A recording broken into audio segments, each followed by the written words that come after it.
Hi, everyone. My name is Anna Martha Ayala, and I'd like to welcome you to my YouTube channel. In today's video, I wanted to talk to you about the planetary shifts and energies that we can expect for 2024. As a reminder, if you want a natal chart reading with me, you can send me an email to amaastrology@aol.com. And if you find this video helpful, please give it a thumbs up, subscribe to the channel, and send it to somebody that it might also help. So in today's video, I wanted to share with you all the planetary changes that are going to be happening so you can better prepare and you can see what houses in your own natal chart. And I'm also going to give you the degrees. So if you have any planets or any of the angles of the chart within 3 degree, a 3 degree orb of the degrees I'm going to mention, then pay close attention to this. Okay, so let me share the screen with you all. So this is 2024. I can get this down here. Yes. 2024 and its energies. Now, as I had described in the February video that I did on the planetary aspects, I told you that this year the time to get stuff initiated and done would be February and March, because as of April 1st, Mercury goes retrograde. And then Mercury goes retrograde April 1st to April 25th, right? But then it goes direct for like a week, and then Pluto starts to retrograde on May 2nd. And then all the rest of the outer planets start to go retrograde as well. So this year will start really, really well, but as we get further into the year, it starts to slow down dramatically. And you know, um, towards the middle of the summer and towards the fall, you pretty much are going to be at a standstill. And you'll see later on in the video what I mean by what I'm saying. So Jupiter enters Gemini on May 26th, 2024 through June 9th of 2025. So think back what happened in your life from 2012 to 2013, 2000 to 2001. And it'll bring up similar themes that you might experience this time around with Jupiter and Gemini. Now, this placement, Jupiter is in detriment in Gemini because it's the ruler of Sagittarius, and Gemini is the opposite of Sagittarius. Now, it is to me between Jupiter and Pluto, these are the two planets that are going to make the biggest oomph, right? Because Jupiter is going to conjunct Uranus on April 20th, and then Jupiter is going to square Saturn 3 times during this year. Now, Jupiter squaring Saturn is not such a big deal. However, Jupiter conjuncting Uranus happens, I think, like once every 13, 14 years, something like that. It's not a very common aspect. Then we have Pluto entered Aquarius on January 22nd, 2024. And Pluto is going to trine Jupiter 3 times. So the stock market is going to go up and down. So a lot of fluctuations for 2024, especially I would think in technology stocks, because Aquarius, is ruled by Uranus, and Uranus rules technology. So that's what I'm thinking is going to happen specifically on the technology end. Now, Pluto rules the occult. So I'm thinking there's going to be some kind of transformation in the occult sciences, quote unquote, because it rules astrology, the, tarot, numerology. maybe there will be some transformation when it comes to those subjects. Also, Pluto is the planet of death and destruction, so let's hope that it's just transformation. Neptune reaches the 29th degree, which is a critical degree. In the degree theory is the degree of clairvoyance. So it reaches the 29th degree on May 4th of 2024, and then it retrogrades until September 2nd, 2024, goes direct on December 7th, 2024, and then reaches the 29th degree starting in March of 2025 through March 30th of 2025, and then back and forth. And then the last time it reaches the 29th degree, it'll be in January of 2026. As you all know, we also have Saturn in Pisces. So this house, and whatever house you have Pisces in, will be a challenging part of your chart. Look to the house that also Saturn rules, the Capricorn house in your chart. And these two places will be, there will be lessons to be learned during this time. Now, the eclipses that are happening, the first one is on March 25th, 2024. We have a lunar eclipse in Libra at 5 degrees. And the eclipses this year are difficult.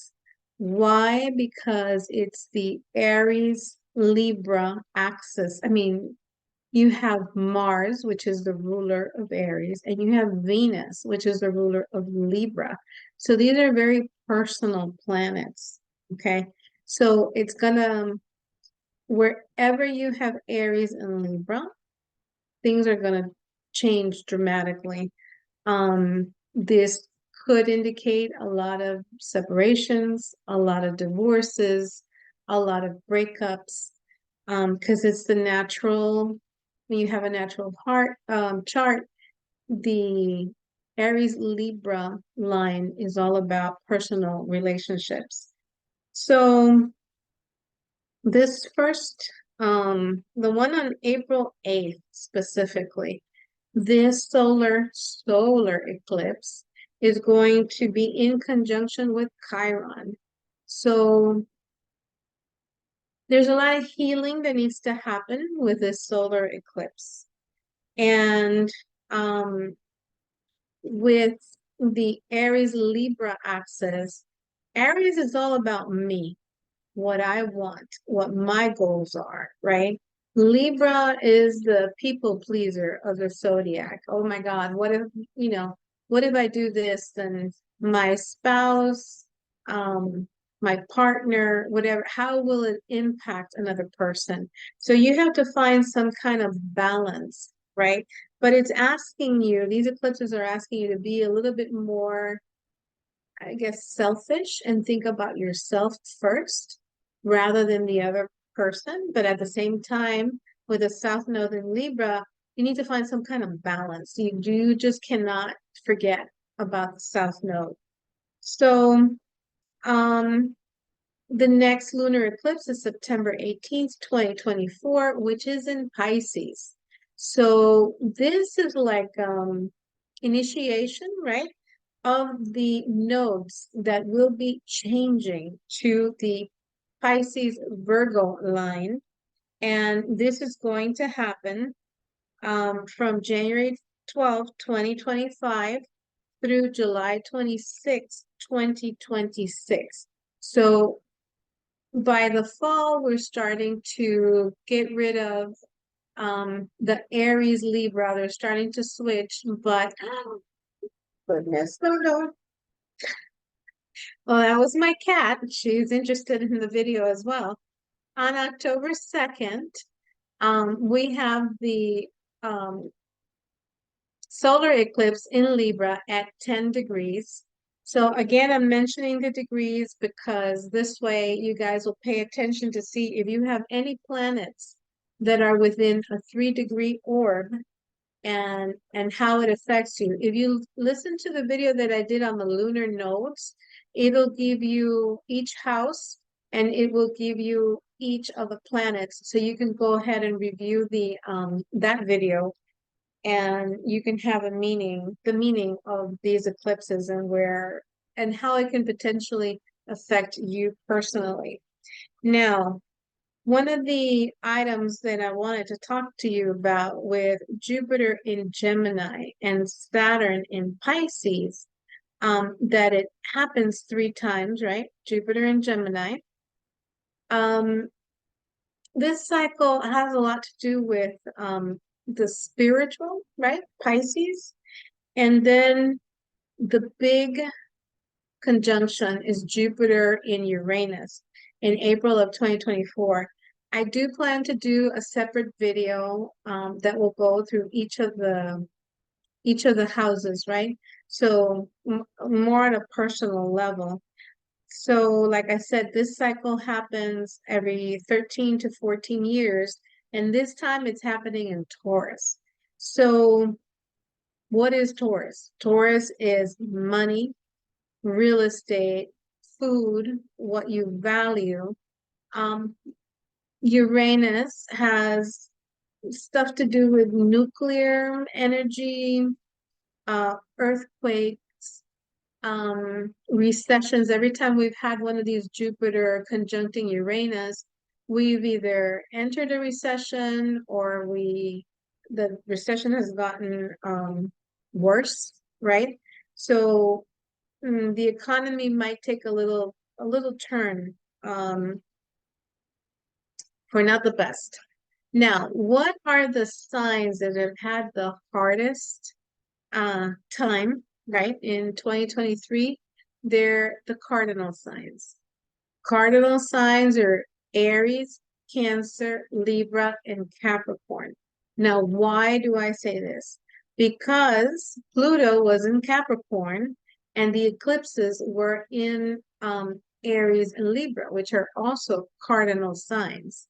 And they're at the angles of the chart, right? The first house, so that's you, the fourth house, which is your family, the seventh house, which is your long-term relationships or your spouse, and then the 10th house, which is your career. So for these signs, Aries, Cancer, Libra, and Capricorn, 2023 has been no walk in the park. They have endured a lot of pain. So Pluto entering Aquarius, uh, at least now, the Pluto energies are going to be affecting. You have all the fixed signs, which are Aquarius. The opposite of Aquarius is Leo. You have Taurus, and the opposite of Taurus is Scorpio. So these 4 signs are going to be affected during 2024 the most, right? Everybody has, an Aquarius house, a Leo house, a Taurus and Scorpio house, right? But I can tell you, for those of you that have the midheaven, the MC in Aquarius, in the 10th house, when Pluto starts to transit the 10th house, you will change careers.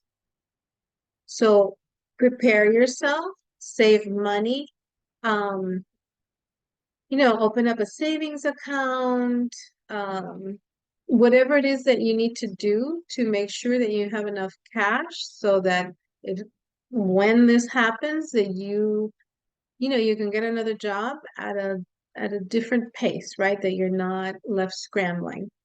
If Pluto is transiting your fourth house, your parents, if they are old, or sick, they can either get sick or they can pass away. For Pluto transferring your first house, you are going to go through a total transformation.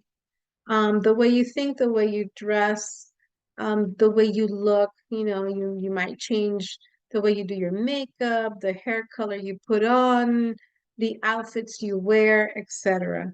And Pluto transiting the seventh house, well, there's a transformation in relationships, which obviously can be divorce, or it could be a deeper commitment to your partner. So,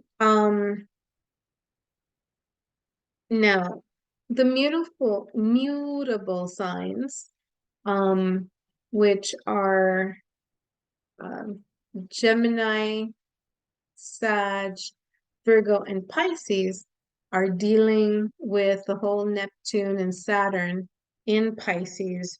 So, what does this mean? You need to go either the spiritual route, which is the Pisces, or you can fall into drugs and depression, which is the dark side of Pisces, right? You have the positive side of Pisces, which is the spiritual stuff, creative, artistic, or the not so great part, the dark side, which is drugs, depression, etc.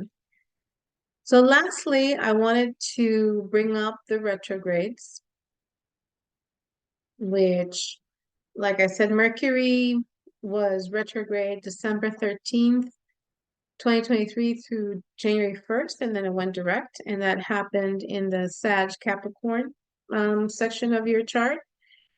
It will go again retrograde April 1st through April 25th. So that happens in the Taurus Aries section. And then August 5th through August 28th. So we're talking about Virgo and then ending up in Leo. Pluto retrogrades May 2nd through October 12th.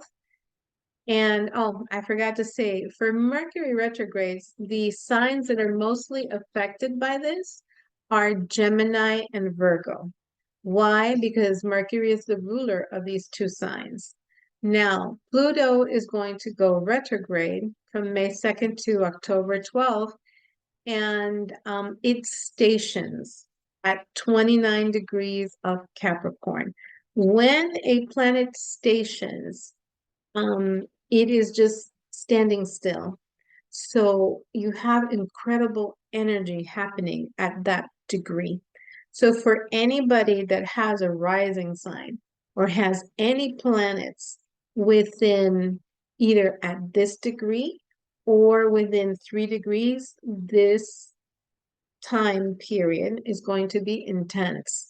And that goes, it holds true for all of the other planets, right? And whatever house this falls into, then you have to pay close attention to that house. It'll tell you where it's going to happen. So Saturn will go retrograde June 29th through November 15th, and it stations at 12 degrees of Pisces. And these are the dates that it stations from October 28th through December 4th. So this is about a 5-week period that, again, whoever has a planet at 12 degrees of Pisces or is 12 degrees Pisces rising or a 12-degree Pisces sun, this area of your chart is going to have a lot of energy.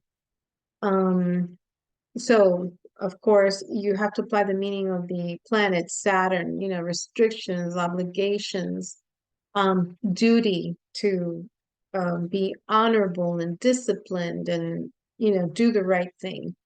Neptune goes retrograde July 2nd through December 7th at Pisces, 27 degrees. It's going to station when it goes direct. And it's going to station from October 11th through February 2nd of 2025. So let me explain here. It goes direct, right? But it's on December 7th, but it's going to take a while to exit the 27th degree. So it exits the 27th degree on February 2nd, 2025. So again, any planets, your rising sign, your sun sign at this degree in Pisces, a lot of Neptunian stuff is going to happen. So again, maybe you have some kind of spiritual revelation, a creative project, creative ideas. etc. Uranus went direct on January 27th, 2024, but it will go retrograde September 2nd through September 2nd, 2024 through January 30th, 2025.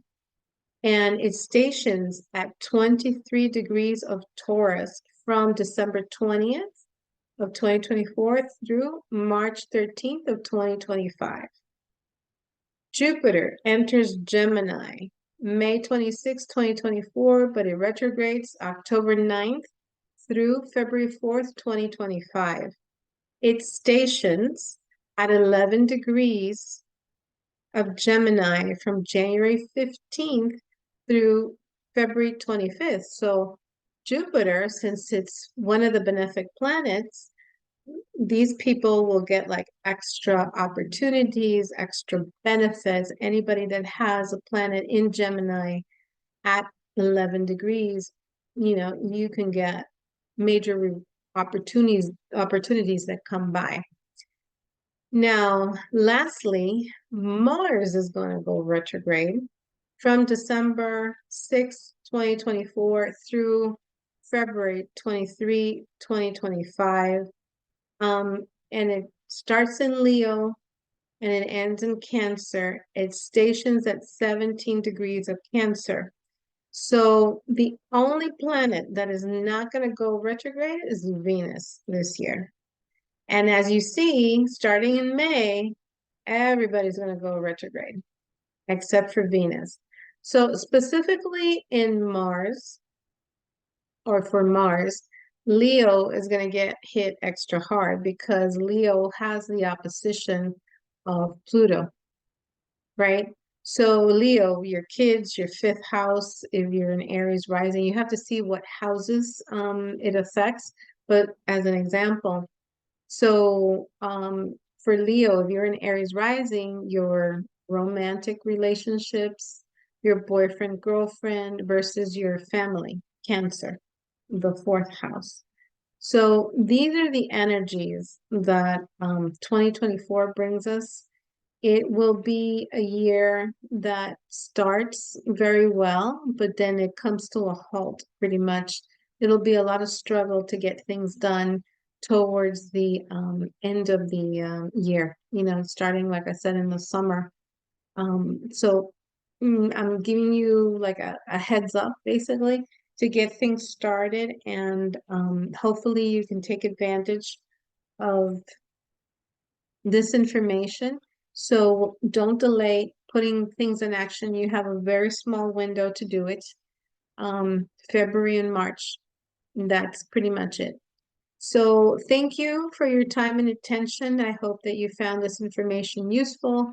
If you did, please subscribe to the channel, give the video a thumbs up, and any questions, just put them down in the comments. I'll try to do my best and answer them. All right. Thank you so much.